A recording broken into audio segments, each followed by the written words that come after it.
السلام عليكم ورحمة الله وبركاته. أهلا وسهلا بيكم في قناة موزي وموري كروشيه.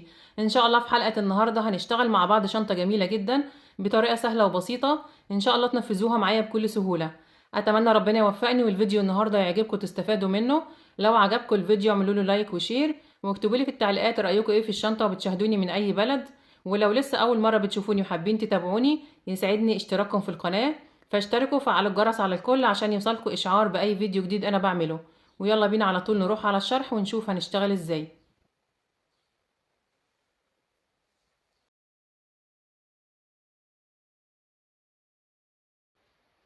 انا هشتغل بخيط مكرمية مصري متوسط السمك، سمك 3 ملي، وابرة رقم 5 مليمتر.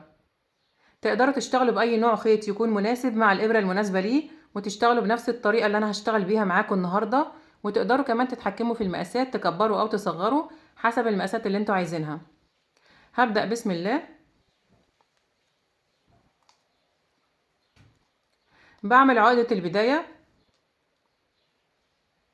وهشتغل 60 سلسلة وهنشوف مقاسهم كام سنتي.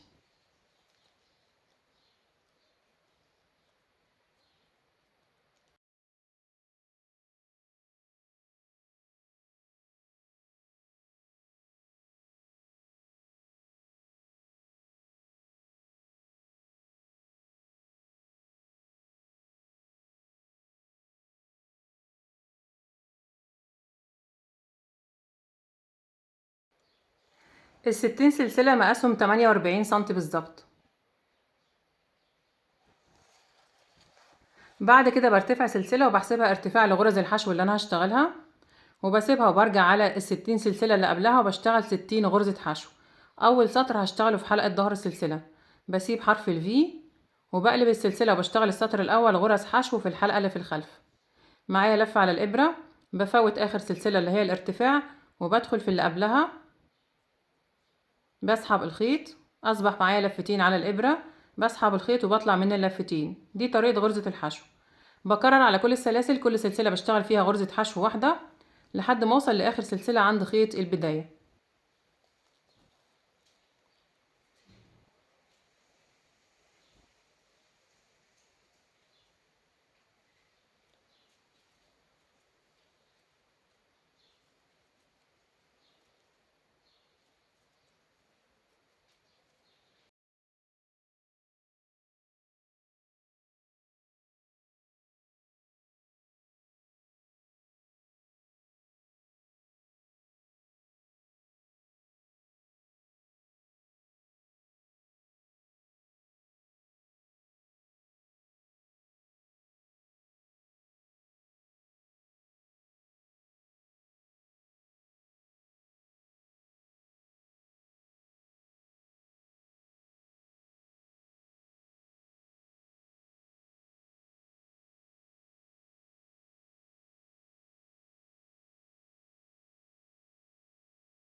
كده انا اشتغلت السطر الاول 60 غرزة حشو في حلقة ظهر السلسلة.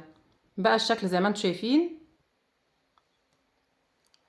بعد كده برتفع سلسلة وبلف الشغل وهبدأ اشتغل السطر التاني. بداية من السطر التاني بشتغل اول غرزة من كل سطر واخر غرزة في الغرزة كلها تحت الحلقتين، يعني تحت حرف الفي.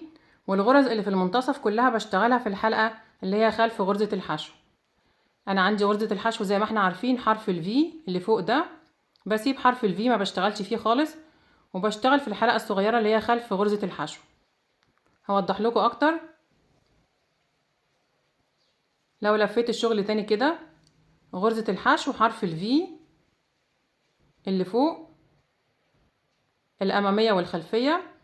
لما بلف الشغل بتاعي كده بلاقي فيه حلقة صغيرة اهيت خلف غرزة الحشو، دي اللي انا بشتغل فيها. الحلقات الصغيرة اللي ورا دي هنا كده. نخلي بالنا هنشتغل ازاي. بعد ما ارتفعت سلسلة ولفيت الشغل بتاعي هبدأ السطر التاني. اول غرزة بشتغلها في الغرزة كلها تحت الحلقتين، يعني تحت حرف الفي. معايا لفة على الابرة، بفوت السلسلة الارتفاع وبدخل في الغرزة كلها هنا كده تحت الحلقتين وبسحب وبشتغل اول غرزة في السطر. بعد كده بشتغل غرز الحشو في الحلقات الصغيرة اللي هي خلف غرزة الحشو. نخلي بالنا انا كده اشتغلت اول غرزة. بدخل هنا في الحلقة دي الصغيرة وبسيب حرف الفي اللي فوق، ما بشتغلش فيه، وبسحب وبشتغل غرز حشو، وبكرر على كل الغرز في الحلقة الصغيرة اللي ورا. يا رب تكون واضحة في التصوير. بشتغل في كل حلقة غرزة حشو.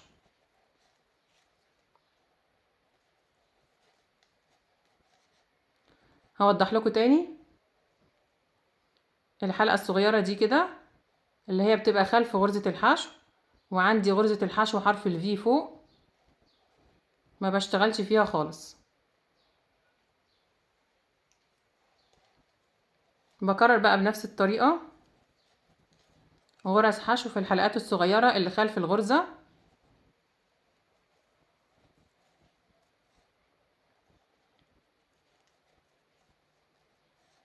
هيبقى الشكل كده. ولو قلبت الشغل بتاعي هلاقي حرف الفي اللي انا سبته بتاع غرزة الحشو بتاع اول سطر، غرزة الحشو بتاعت اول سطر اللي انا اشتغلتها على سلسلة البداية، حرف الفي بتاعها اهو ما اشتغلتش فيه، واشتغلت السطر التاني في الحلقة اللي هي خلف غرزة الحشو. هكمل بقى بنفس الطريقة لحد ما اوصل لاخر السطر التاني.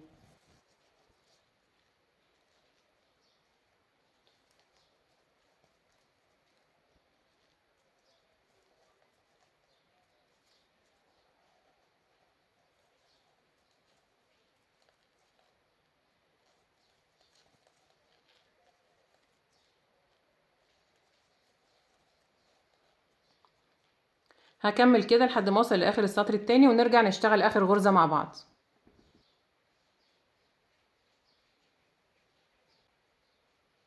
وصلت اخر السطر التاني عند اخر غرزة، بسيب الحلقة اللي هي خلف غرزة الحشو الاخيرة، ما بشتغلش فيها الحلقة دي كده، وبدخل في الغرزة كلها هنا كده تحت حرف الفي، وبشتغل اخر غرزة في السطر.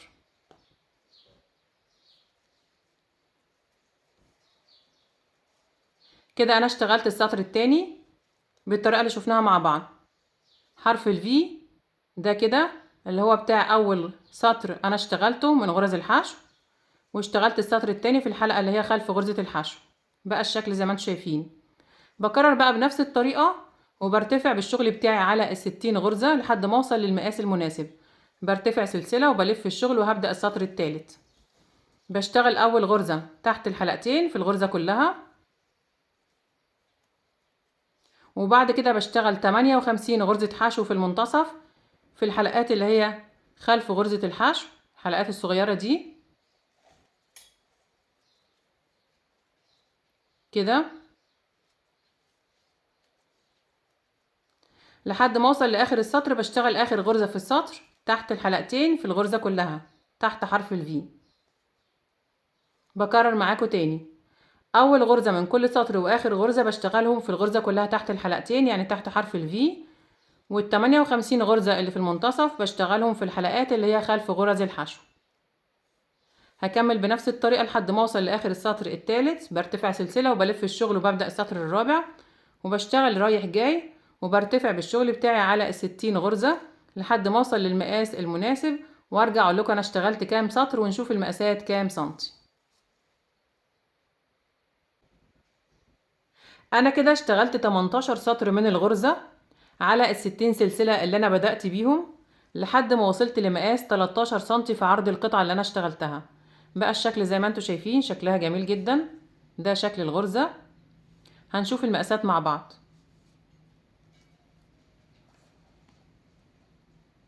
مقاس العرض 13 سنتي بالظبط، ومقاس الطول زي ما شفنا في البداية 48 سنتي. طبعا تقدروا تزودوا او تقللوا زي ما انتوا عايزين. الغرزة بتاعتنا دبل فيس يعني الوش زي الظهر بالظبط. ده شكل الغرزة من الخلف، من الجنب ده الوجهين زي بعض بالظبط. تقدروا تختاروا اي وجه منهم وتخلوه وش الشغل، والوجه التاني هيكون داخل الشنطة من جوه. انا هخلي الوجه ده كده وش الشغل بتاعي. زي ما انتم شايفين ده الخيط اللي انا بسحب منه، نخلي بالنا. وده طرف الخيط بتاع البداية. بعد كده هعمل ايه؟ هعمل معاينة للشنطة بتاعتي عشان ابدأ اشتغل الجوانب بتاعت الشنطة. بقلب كده، ده هيكون داخل الشنطة. بجيب الموبايل وبعمل معاينة كده عشان احدد الغرز اللي انا هشتغل فيها الجوانب. والجزء ده هيكون القلاب بالشكل ده كده، وبحط علامات في الغرز اللي انا هشتغل فيها الجوانب.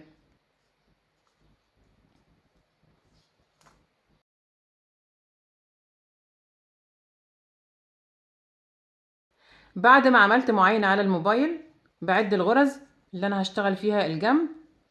بعد كده 1 2 3 4 5 6 7 8 9 10 11 12 13 14 15 16 17 18 19 20 21 22. يبقى انا هشتغل الجنب 22 غرزة. بحط علامة في الغرزة رقم 23 وهبدأ اشتغل الجنب بتاع الشنطة، وبحط علامة كمان في الجنب التاني.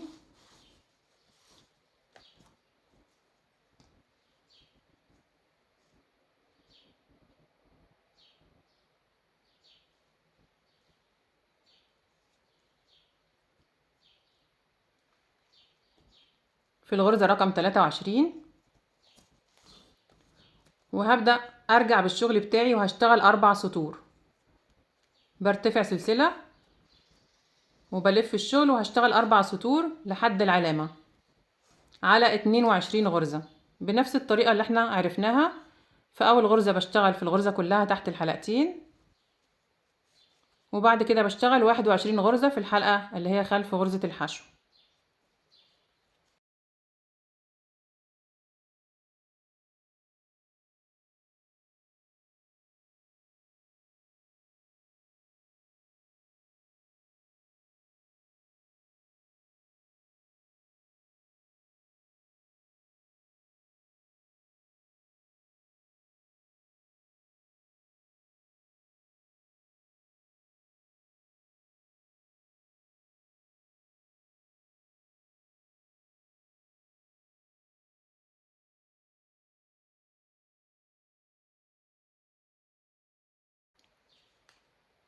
كده انا اشتغلت 22 غرزة ووصلت عند العلامة. برتفع سلسلة وبلف الشغل وهكملهم 4 سطور. هبدأ السطر التاني. في اول غرزة بشتغل في الغرزة كلها تحت الحلقتين وبكمل بنفس الطريقة. بشتغل 4 سطور وارجع لكم تاني.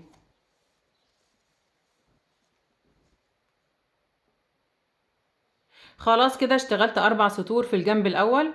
بقى الشكل زي ما انتم شايفين. مش هقص الخيط، هثبته وهسيبه عشان لو احتجت ازود سطر او اقلل سطر بعد ما اعمل معاينة مرة تانية.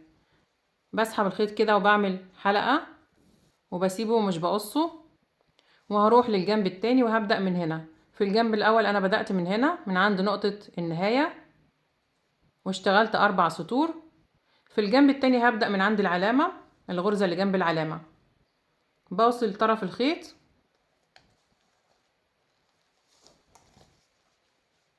وبشتغل في الحلقة الأمامية.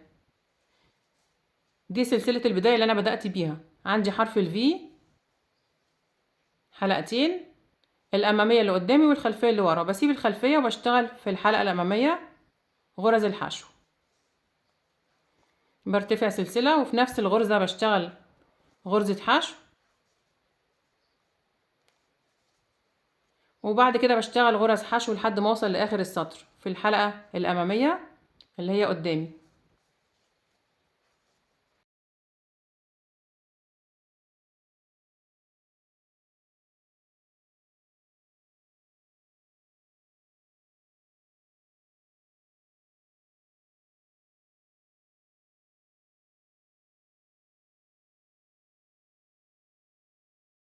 اخر غرزة بشتغلها تحت الحلقتين.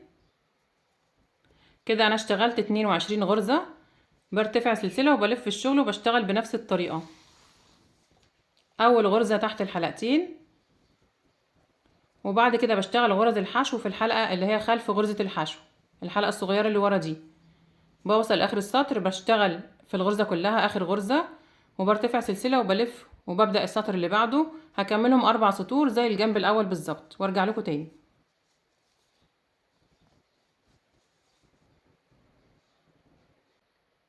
بعد ما اشتغلت ال4 سطور في الجنب التاني بقى الشكل زي ما انتم شايفين كده. انا اشتغلت الجوانب بتاعة الشنطة.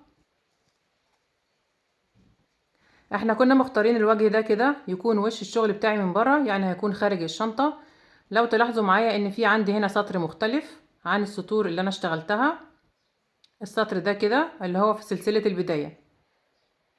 لو مش حابين ان هو يكون في وش الشغل في الشنطة بتاعتكم، تقدروا تبدلوا الجوانب وتخلوا الجنب التاني هو وش الشغل، والجنب اللي فيه السطر المختلف ده هيكون داخل الشنطة زي ما انتوا عايزين. مش هتفرق كتير، هو شكله مش باين قوي يعني. السطر ده كده اللي انا اشتغلت في الحلقة الامامية منه، شكله مختلف شوية. السطور كلها عندي حرف في ما عدا السطر ده كده عندي حلقة واحدة بس اللي هي الحلقة الخلفية اللي انا سبتها. بعد كده هبدأ اقفل الجوانب. بقص طرف خيط كده حوالي متر من الخيط عشان التقفيل او متر ونص.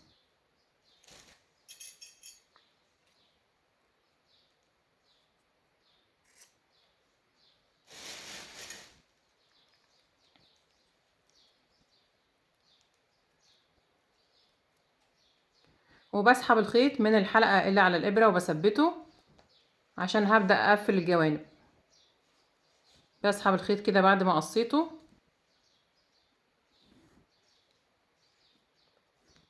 أنا هقفل بإبرة التنظيف، تقدروا تقفلوا بغرزة منزلقة بإبرة الكروشيه، الطريقة الأسهل ليكوا قفلوا بيها.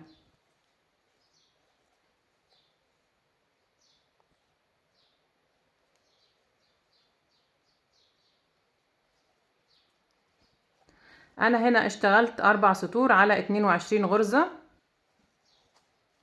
هقفل كده، هتبقى القاعدة بتاعة الشنطة 4 غرز قصاد ال4 سطور اللي أنا اشتغلتهم هنا كده، الغرزة اللي فيها العلامة وكمان 3 غرز بعدها.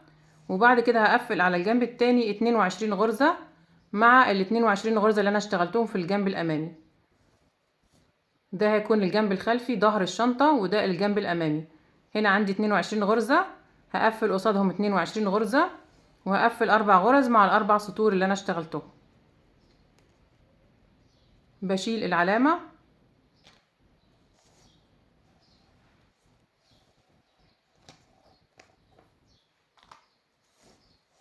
نخلي بالنا من اتجاه الخيط. هقفل كده الاول وبعد كده هرجع على الجنب التاني.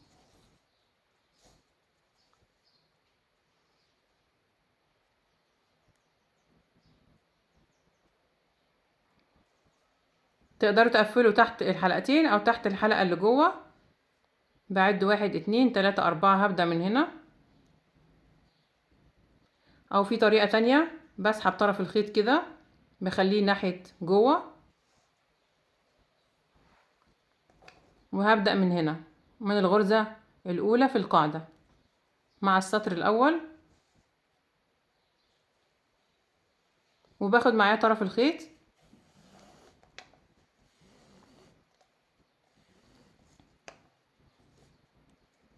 ده، طرف الخيط كده بخليه ناحية جوه بقفل عليه.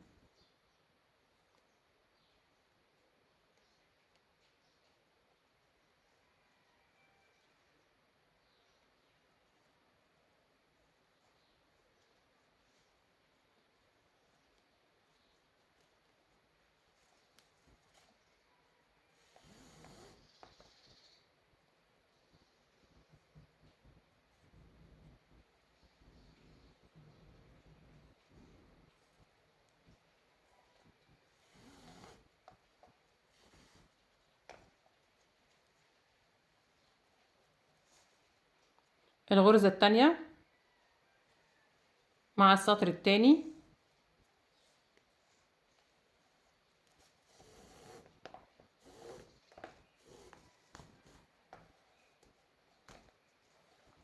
الغرزة التالتة مع السطر التالت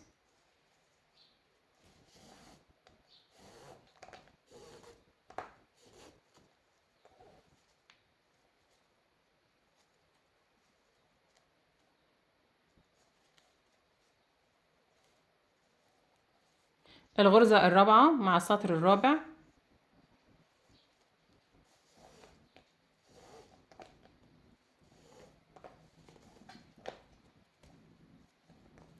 كده انا قفلت 4 غرز في القاعدة مع ال4 سطور اللي انا اشتغلتهم. بعد كده بلف على الجنب ده وبشتغل او بقفل 22 غرزة قصاد بعض. الحلقة اللي جوه من هنا مع الحلقة اللي جوه من هنا.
خلاص كده قفلت الجنب الاول بقى الشكل زي ما انتم شايفين.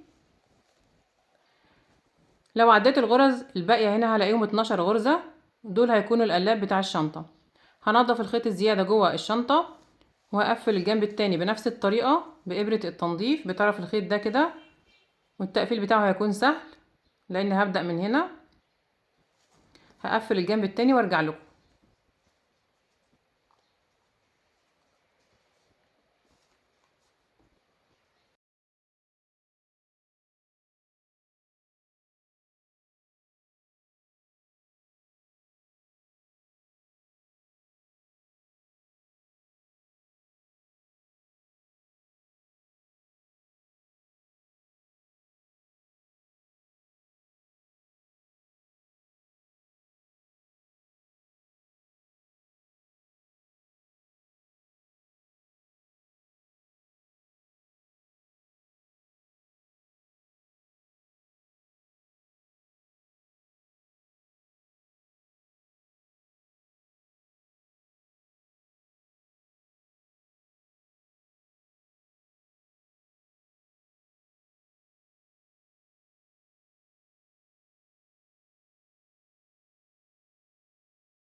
واشتغلت ايد الشنطة بغرزة حبل الليسير روماني. طريقتها سهلة جدا وشكلها جميل جدا زي ما انتم شايفين. لو عايزين تعرفوا طريقة عمل ايد الشنطة هتبصوا قدامكم على الشاشة في علامة الاي، هتلاقوا مكتوب طريقة عمل ايد الشنطة، هتضغطوا عليها دخلكم على طول على الفيديو.